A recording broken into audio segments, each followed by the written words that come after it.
Hey folks, Eileen Ivers here, and I'm thrilled to be with you all at the good folks of NCTA. Thanks for asking me.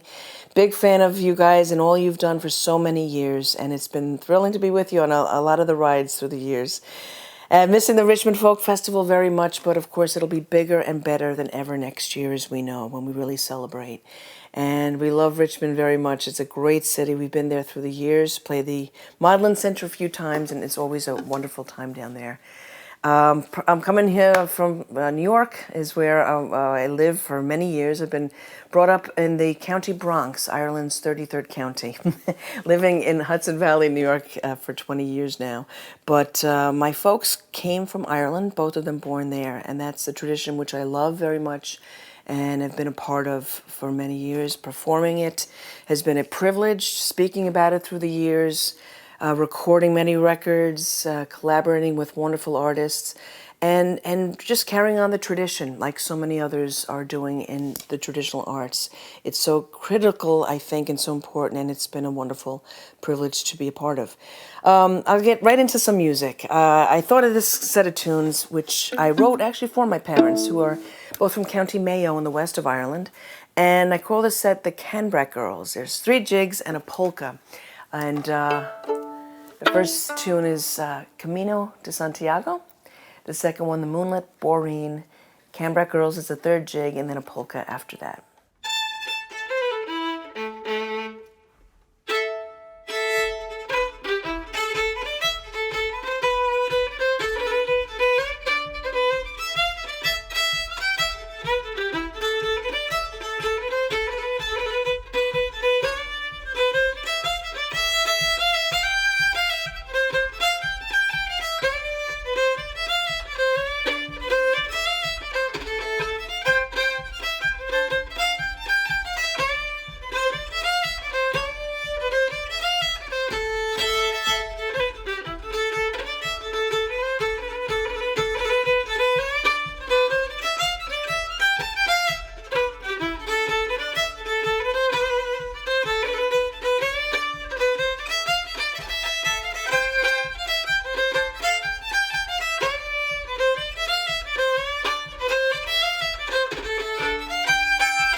So a couple of jigs there, the Cambrac Girls and a polka at the end. So again, I guess Irish music is full of a lot of rhythmic tunes, of course, jigs, reels, polkas, hornpipes, set dances, things that really, types of music that want to get you to move and dance. So hopefully at home, you're feeling the heart and the groove of these tunes that are some very, very old, and like those I just were recently written, but in the style, of course, of the great tunes of Ireland. Now, I thought for something a little bit different, I'd like to play a slow air. Of course, slow airs are a huge part of our tradition as well. Some have amazing lyrics, some are instrumental airs, like the one I'll play is called Lament for O'Donnell, a beautiful old slow air from the mid-1800s, I believe. And I thought I'd love to recite a poem actually before I get into the air, because immigration and is still even a huge part of Irish culture, and the history and the music certainly reflects that. And so many really have left Ireland. The diaspora, though, is thankfully very strong and thriving, but it's been through a lot as a country, and her people have certainly been very resilient and shown that through the years. I guess the last 4 centuries, many Irish have come to this country, and it's wonderful to hear the Celtic influence in a lot of Americana music, and I might get into that a little bit after. But I love to begin with this poem that my father-in-law actually wrote, Barney Mulligan. He was from County Monaghan, one of the northern counties, and he wrote this about his leaving Ireland in the late 40s, I believe, and he came over to America, and he called this poem My American Wake. He was a great poet all his life, God rest Barney, and he just mused about what it was like when he did leave that night back in 48. And it was a common thing where they would have a wake, and they would call it an American wake because they felt they would never see the loved one again back in those times. So Barney's words. No, they didn't think that I had died that night in 48, when the villagers gathered in my home for my American wake. They came to wish me happiness in the new world so far away. The house was full, so much fun, that I wished that I could stay. But the time had come to say goodbye to everything so dear to me, my aging mother, my family, my friends and country. Renowned for its friendliness, mountains, lakes, and streams, makes my beautiful homeland treasured in my dreams. Its ancient Celtic culture, its music, song, and dance gave Ireland the title, the Island of Romance. But I heard America calling from far across the sea, a magnet to my roaming heart, like a flower to a bee. The call of the new world enchanted me with its glow, as it whispered to my restless spirit, it's time for you to go. Looking over the years, analyzing the role of fate, I'm happy with the part it played when I said goodbye in 48. I'll never forget the cheer and tears that nearly broke my heart that night. But the saddest moment came next day, watching Ireland going out of sight. Standing on the rolling deck and through a tearful view, I said, God bless and keep you, my beloved Roisin Dhu. Now relaxing in my retirement, enjoying the freedom that it lends, I often recall my American wake and the parting of friends.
That was Lament for O'Donnell. Keeping with the idea of immigration for another set of tunes here, I'd love to play a few original pieces that I wrote. It was on a record I did before our last record. It's a record called Beyond the Bog Road, and it really dealt with the immigration, and it was a record I spent many years researching and writing and thinking about, because it's so much of my story, I guess, of our family and what we've gone through, and like so many, coming over and leaving your wonderful homeland and bringing up a family and raising them in a different country and hopefully for a better future. And they had that choice to stay in the bog road or leave. And the set of tunes, I actually thought about the trip, those transatlantic journeys. The famine was a huge part of so many people leaving. Back, just a quick stats, if that's okay, because it's a huge part of our history, and I love to share this when I can. 1845 to 1848, 49, the Great Famine, or Great Hunger, as many prefer to call it, was in a horrific time in Irish history. 8 million people populated Ireland back then, but 1.5 million men, women, and children starved in Ireland. And the next 75 years saw nearly half the population emigrate. They didn't want to leave, they had to leave, sadly. It was like an exodus, they felt. And many came through, of course, to America, to also Canada. And the great French-Canadian tradition is a part of Celtic music as well. They were greeted with the wonderful warmth from the Canadian people. And there's even a quarantine stopover that they had at the time, La Grosse Ile. A mass famine grave of over 5,000 Irish are buried there. But when the wonderful Canadians welcomed the Irish, their music did blend, and that's a beautiful story, I think, in all of this. And these tunes celebrate that a little bit. The first is a strathspey, in the style of the great Cape Breton strathspeys that, being up there, I just fell in love with the place, having a great buddy, Natalie McMaster, and many friends up there. Stayed at her home many years ago with her mom there. That's how long ago it was, and really felt the island and the people. So I call this one Mackerel Sky. Then a few reels after that, Iona, into Waiting for Aiden, and Chasing Butterflies is the last tune. So Mackerel Sky, I kind of thought, as a strathspey, it just felt like the sky that many might have seen as they were crossing through those years and not knowing what their future, which way it could really go.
So, yeah, the happy tune at the end.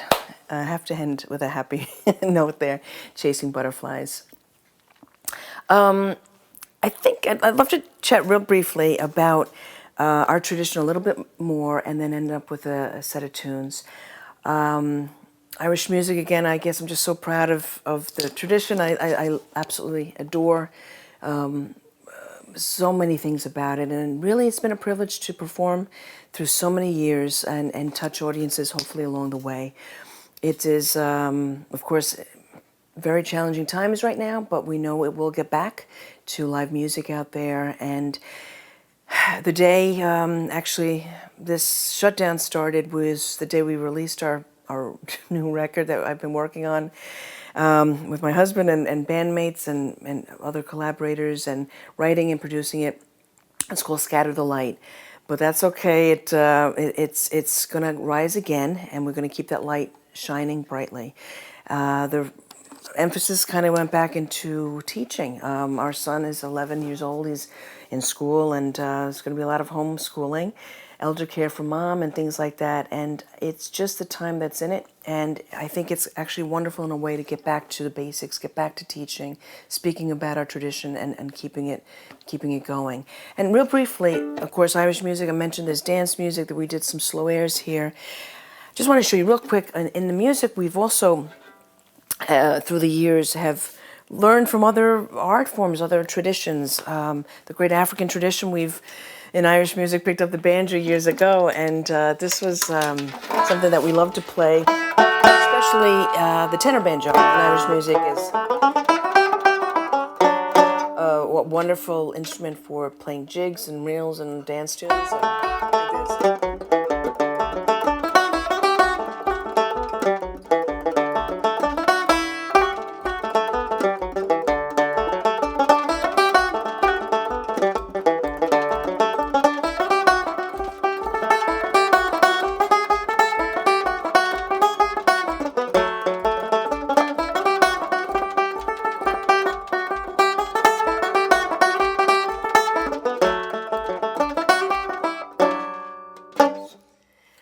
Other instruments came into our tradition, bouzouki, different percussion instruments, some bass, which traditionally in Irish music, we don't have that lower end instrument. So that, I think if it's done in a respect for the tradition, it doesn't dilute it. It actually can give some wonderful bottom to arrangements and sonic soundscapes.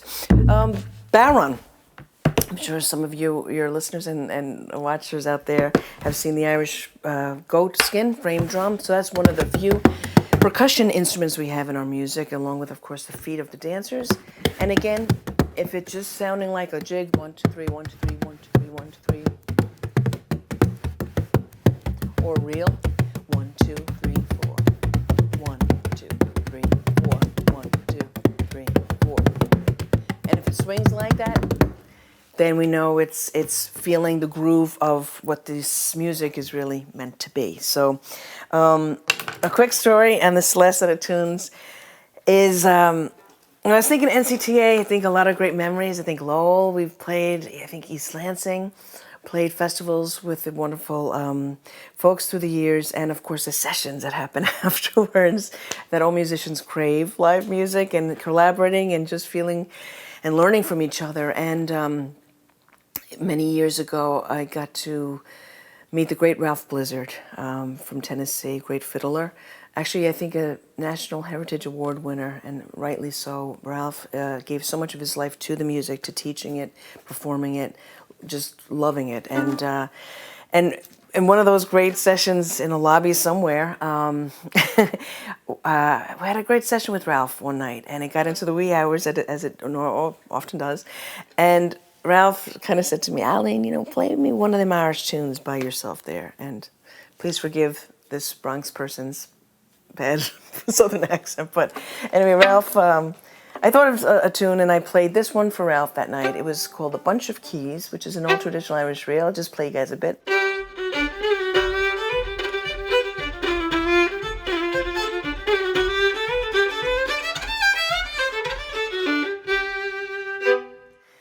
Ralph listened and he said, I'm going to tell you what. He says, we play a tune like that, And he called it Patty on the Turnpike, which was more like...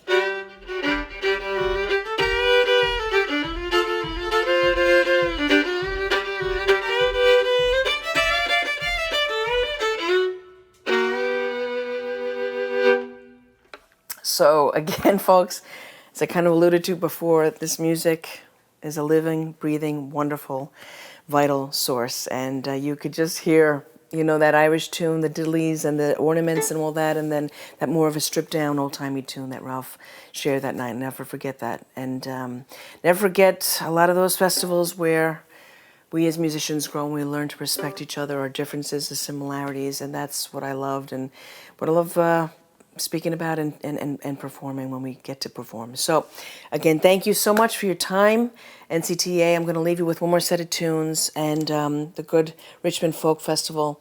We will see you again in person, and what, again, a great celebration that will be. Keep the faith, keep strong, stay safe, mask up, and just keep it lit, as we say. You know, it will... it's going to come back, and just we have to keep it surviving. That's going to be my, certainly, vocation in the next while, is to do the best we can to ensure that. So I thought NCTA, I just think of Ralph Blizzard, and his tune, the Lost Train Blues, or the Blizzard Train, as he referred to it. So we're going to leave you with this one, and maybe a reel or two after that. We'll see how it goes.